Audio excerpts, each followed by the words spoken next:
Oke, Assalamualaikum warahmatullahi wabarakatuh. Kembali lagi dengan saya Hujatul Islam di pembelajaran matematika kelas 11. Nah, waktu itu sudah Bapak jelaskan tentang LK1, sekarang lanjut di LK2 tentang teorema-teorema dalam lingkaran. Seperti yang sudah kalian ketahui bahwa di sini atau di bagian-bagian teorema ini kita akan membahas ini secara berkelompok gitu. Namun untuk Bapak sendiri akan menjelaskan untuk kasus 1 dan kasus 2. Lalu 3, 4-nya itu murni kalian yang akan nanti menampilkan di pertemuan-pertemuan dalam Zoom meeting. Oke ya. Bapak harapkan kalian bisa menyimak ini dengan baik, lalu kalian bisa mendownload ini di grup kelas atau di grup PJJ untuk LK2-nya. Kita lanjutkan untuk LK2-nya. Silakan kalian untuk mendownload lalu mengisikan kelas kelompok dan anggota lainnya. Nah, di sini di langkah berikutnya itu ada QR code. Silakan kalian untuk scan dan Bapak rasa ini juga sudah Bapak jelaskan untuk di QR code di pertemuan sebelumnya. Maka dengan itu setelah dibuat di pertemuan itu kalian akan ketemu dengan GeoGebra dan berbagai bentuk ini harus kalian coba sehingga kalian bisa menjawab untuk yang teman-teman yang ada di sini gitu ya. Kita coba jawab bersama-sama. Nah, buatlah pada aplikasi dengan bentuk-bentuk sebagai berikut. Oke ya, kalian sudah membuatnya. Apabila kalian sudah membuatnya, harusnya kalian sudah tahu jawabannya, gitu ya. Ini di sini temuan pertama katanya. Sudut pusat besarnya titik kali sudut keliling yang menghadap ke busur yang sama. Oke, kalian sudah tahu jawabannya? Betul sekali, yaitu 2 kalinya. Ya, 2 kalinya sudut yang menghadap ke busur yang sama, gitu ya. Jadi sudut ini, yang keliling ini akan apabila dia dikalikan 2 kalinya maka dia akan menjadi sudut yang pusat ini gitu. Namun ada syarat apabila menghadap ke busur yang sama. Oke. Next. Nah, untuk yang berikutnya di sini sudut keliling yang menghadap ke busur katanya yang sama besarnya. Nah, besarnya akan gimana nih? Betul, besarnya akan sama pula gitu ya. Nah, besarnya akan sama gitu. Jadi kalau ada sudut keliling, berapapun sudut keliling lalu menghadap ke busur yang sama, maka besarnya G akan sama gitu ya. Itu sudah dibuktikan di teorem-teorem apabila kalian men-scan QR code yang tadi di atas gitu ya. Nah, sekarang ada lagi di bawahnya, sudut keliling yang menghadap ke diameter besarnya akan.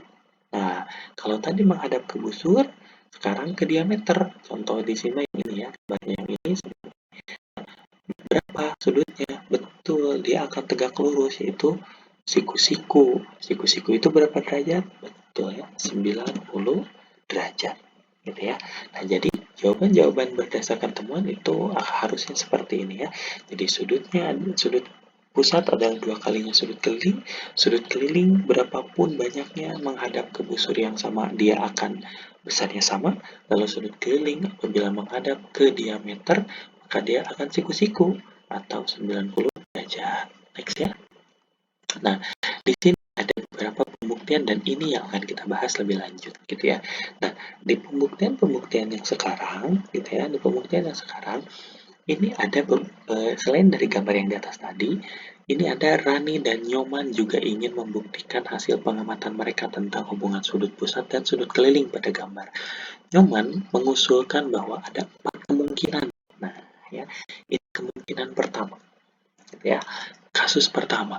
Pertama-tama perhatikan kasus saat ini garis AC ya, garis AC melalui titik O gitu, jadi melalui titik tengah, jadi dia berubah diameter gitu ya. Ingat bahwa A ke C itu artinya panjang ruas garis dari AC gitu ya. Oke, di sini ada clue-cluenya yang harus kita jawab di sini.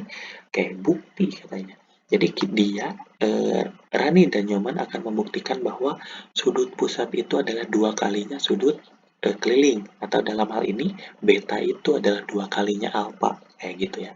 Nah, sekarang bukti panjang AO nih, O ke A itu sama dengan O ke B. Nah, karena O ke A sama dengan O ke B, maka ke pinggirnya nih jadi lingkaran katanya sama. Maka titik-titik sama kaki.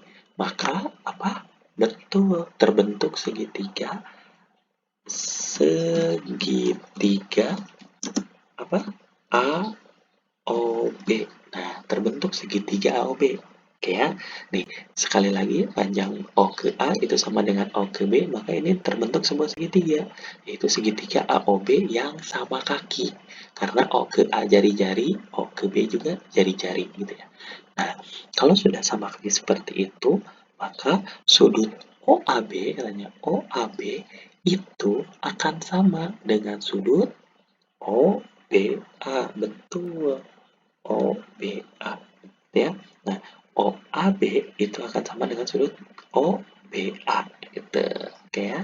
Nah, karena dia sama kaki. Nah, kalau misalkan dia sama katanya sudut sudut AOB mana?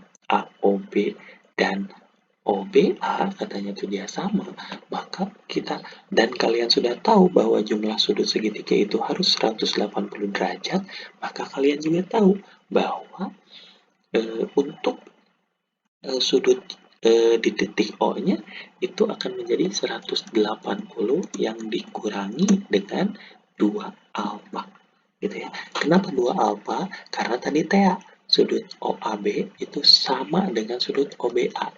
Ini alfa, di sini juga alfa. Yang dicari berarti kan sudut yang satu lagi. Nah, total sudut segitiga itu adalah 180 dikurangi dengan tadi dua sudut alfa yang kita ketahui, maka dua sudut alfa yang kita ketahui. Kayak gitu ya.